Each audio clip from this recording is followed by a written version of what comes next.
اعوذ باللہ من الشیطان الرجیم بسم اللہ الرحمن الرحیم رب اشرح لی صدری ویسر لی امری واحلل عقدۃ من لسانی یفقہوا قولی۔ 27 صفر المظفر، اسلامی تاریخ، ملکہ سبا کا اسلام لانا۔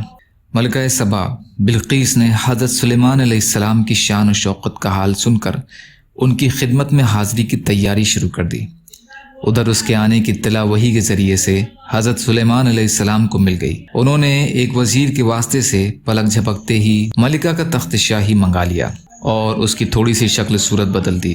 جب ملکہ دربار میں پہنچی تو حضرت سلیمان علیہ السلام نے پوچھا، کیا تمہارا تخت ایسا ہی ہے؟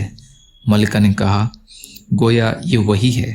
حضرت سلیمان علیہ السلام نے ایک محل تعمیر کرا کر اس کے صحن میں ایک بڑا حوض بنوایا اور پانی سے بھر کر اس کے اوپر خوبصورت شیشے کا فرش بچھایا تھا۔ دیکھنے والوں کو ایسا محسوس ہوتا تھا کہ صحن میں پانی بہہ رہا ہے۔ جب ملکہ سبا صحن میں پہنچی تو پانی دیکھ کر اس میں داخل ہونے کے لیے پنڈلی سے کپڑا سمیٹا۔ حضرت سلیمان علیہ السلام نے کہا، اس کی ضرورت نہیں، کیونکہ پورا صحن خوبصورت شیشے سے بنایا گیا ہے۔ ملکہ کی عقل پر یہ سخت چوٹ تھی۔ اب اس نے حقیقت حال کو سمجھا کہ یہ جو کچھ ہو رہا ہے وہ صرف ہمیں یہ یقین دلانے کے لیے ہے کہ حضرت سلیمان علیہ السلام کی ایسی بے مثال چیزیں عطا کرنے والی ہستی ایک ہے جو پوری کائنات کا مالک ہے۔ پھر اپنے کفر اور شرک پر شرمندہ ہوئی اور سلیمان علیہ السلام کے دست مبارک پر ایمان لے آئی۔ اللہ تعالیٰ کی قدرت۔ ڈولفن مچھلی۔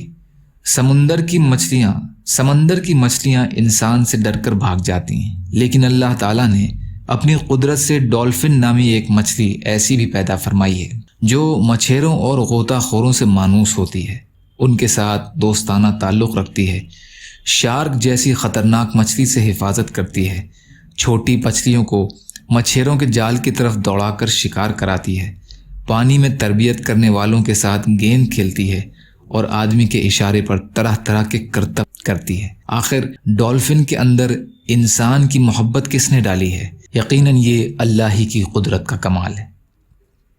ایک فرض کے بارے میں، بے نمازی کا اسلام میں کوئی حصہ نہیں۔ رسول کریم صلی اللہ علیہ وسلم نے فرمایا، جو شخص نماز نہیں پڑھتا اس کا اسلام میں کچھ بھی حصہ نہیں، اور بغیر وضو کی نماز نہیں ہوتی۔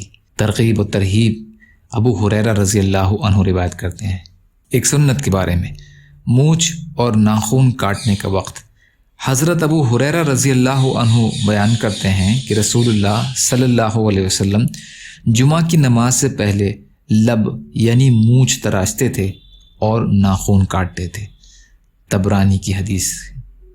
ایک اہم عمل کی فضیلت، اللہ کا ذکر کرنا۔ رسول کریم صلی اللہ علیہ وسلم سے معلوم کیا گیا کہ بندوں میں سب سے افضل اور قیامت کے دن اللہ کے نزدیک سب سے بہتر کون ہے؟ آپ صلی اللہ علیہ وسلم نے فرمایا، جو مرد اور عورت کثرت سے اللہ کا ذکر کرنے والے ہیں۔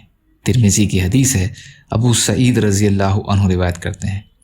ایک گناہ کے بارے میں، مسلمان بھائی سے بول چال بند رکھنا۔ رسول کریم صلی اللہ علیہ وسلم نے فرمایا، جس شخص نے اپنے کسی مسلمان بھائی سے 1 سال بول چال بند رکھی، اس نے گویا اس کا خون بہا دیا۔ ابو داؤد کی حدیث ہے، ابو خراش سلمی رضی اللہ عنہ روایت کرتے ہیں۔ دنیا کے بارے میں، دنیا دشمنی کا سبب۔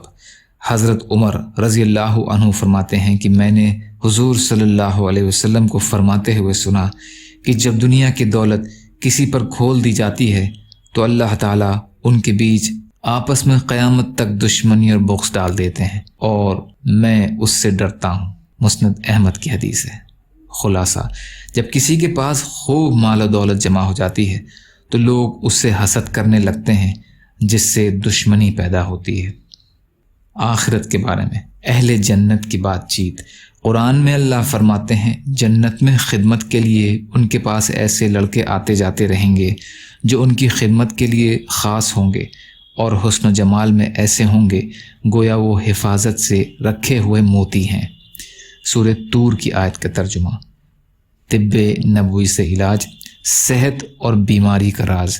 رسول کریم صلی اللہ علیہ وسلم نے فرمایا، معدہ بدن کا حوض ہے اور جسم کی ساری رگیں اسی معدے سے سیراب ہوتی ہیں، لہٰذا جب معدہ صحیح ہوتا ہے تو رگیں پورے جسم میں صحت کو منتقل کرتی ہیں، اور جب معدہ خراب ہوتا ہے تو رگیں بیماری کو منتقل کرتی ہیں۔